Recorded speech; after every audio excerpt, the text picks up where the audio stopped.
Welcome to the Quilt Love Laugh Podcast. Thank you for coming in today, and I want to say, hey, y'all.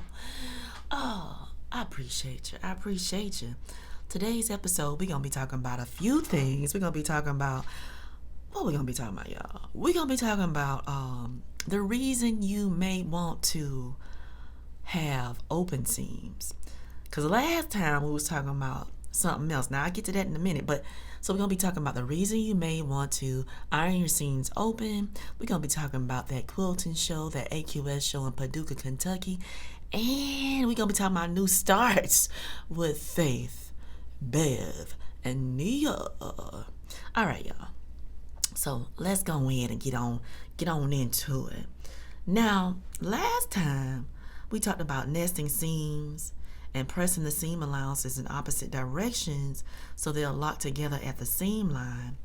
And now I remember talking to a veteran quilter, and she was saying the reason she doesn't like to iron seams open and she keeps them ironed to one side is because the integrity of the fabric stays intact longer.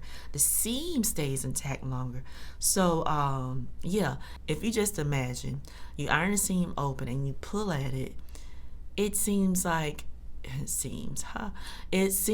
gonna be easier to break if you iron the fabric open, if you iron the seam open. But if you iron the fabric to one side, it's like it gives the fabric a little bit more strength to keep on keeping on. You see what I'm saying? So, Now, there are times when ironing the seams open may be the best choice. And one of those times is when you want a flat inner section, okay? Now, if you have complex blocks that you're working with, like stars or pinwheels, open seams may reduce bulk and help points to line up. Also, when you're working with lots of layers, if there's a log cabin block or dense patchwork, open seams can help your quilt lie flatter. And when you're doing foundation paper piecing, open seams can give you more accuracy. Now, I gotta find out what this paper piecing is all about, but we will get to that eventually. Soon come. Okay. Now, the other reason may be for aesthetic reasons. Sometimes you just might like to look better, okay? But the key is knowing your pattern, your fabric, and how it all comes together. All right, now that's that for that. Now, let's talk about Paducah moments. Yeah, the AQS Paducah Quilt Show, they did their thing back on April 21st or 26th, 6 whole days. They had workshops that people could attend. They had vendors. They had the wonderful submissions there that were waiting to determine their placement. People from all around came. They brought their best and they showed out. Okay. Now, I will put the link in the description because our fellow quilter, our girl, Emma Couture, was there, and she went live to show the submissions, the quilting submissions that were there, and she also had a video about the vendors that were there. But y'all, it was a sight to see. Now, fun fact, did you know that Paducah boasts the world's largest quilting museum? That's one thing I learned. And they say round about 37,000 people show up for AQS.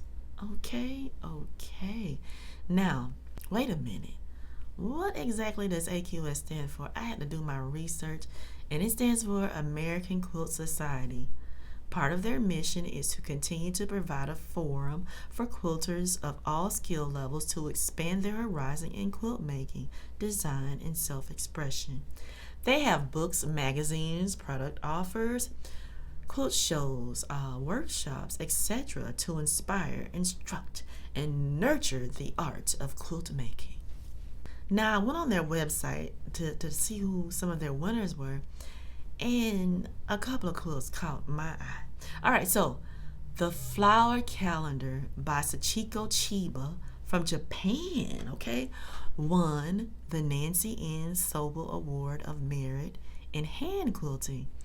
Now, she did her thing on this, y'all. The shading was absolutely immaculate and beautiful, okay? She had sky blues, ocean blues, all kind of blues in this quilt. And it was, I'm trying to explain it. It was like a geometric, it was like a complex geometric diamond pattern that framed a bouquet of flowers in the middle of the quilt. And the flowers were different types of pink and white, and they were beautiful.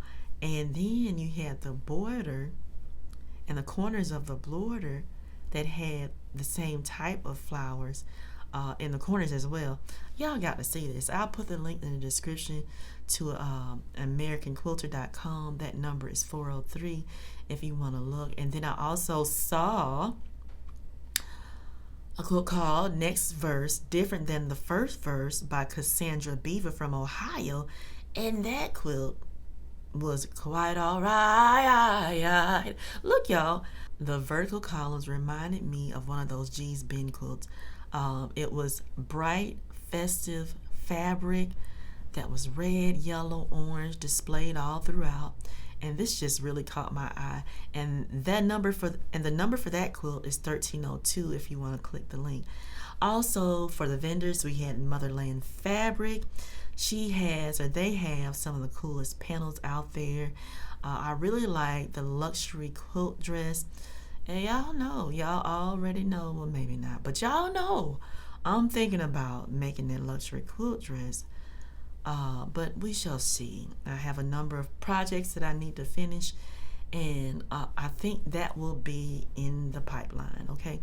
They also had a vendor with command strips to make it easy to hang your quilts. You just have to supply your own steel rods, and I looked at the packaging, and it's called Magnetic Invisible Quilt Hangers. But they had all kind of things going on up at the vendor, and with the vendors and the quilts. Y'all got to look at this for yourself. Now, I had to look and see what quilt shows are coming up in the future, and we got the International Quilt Festival coming up in Houston from October 30th to November 2nd, 2025.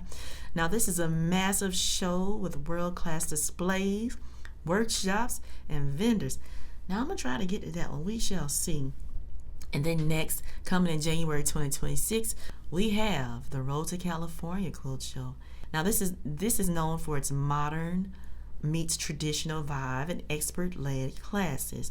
But you got to check out these show sites for class sign-ups, hotel info, and contests.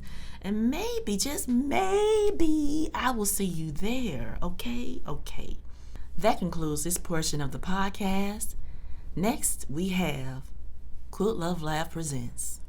Quilt Love Laugh presents Stitch and Sew. Faith, Nia, and Bev take a leap. Feeling so high, happy to be alive, moving through life, stitching our dreams together. Now it's official. Faith, Nia, and Bev stood outside the small town lawyer's office holding a certificate that said Stitch and Sew, LLC. Nia grinned. Guess this means we're legit now. Bev, ever the practical one, clutched the folder like it was made of gold. We have a website, an EIN, and a dream. Faith looked at the sky, and we have each other.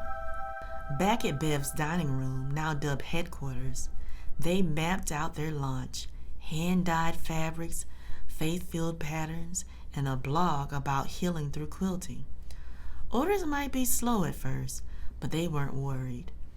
Because many times, you gotta press towards the mark and trust that the pieces will come together beautifully. And that concludes this portion of the podcast. Blessings, and talk soon. Feeling so high, happy to be alive,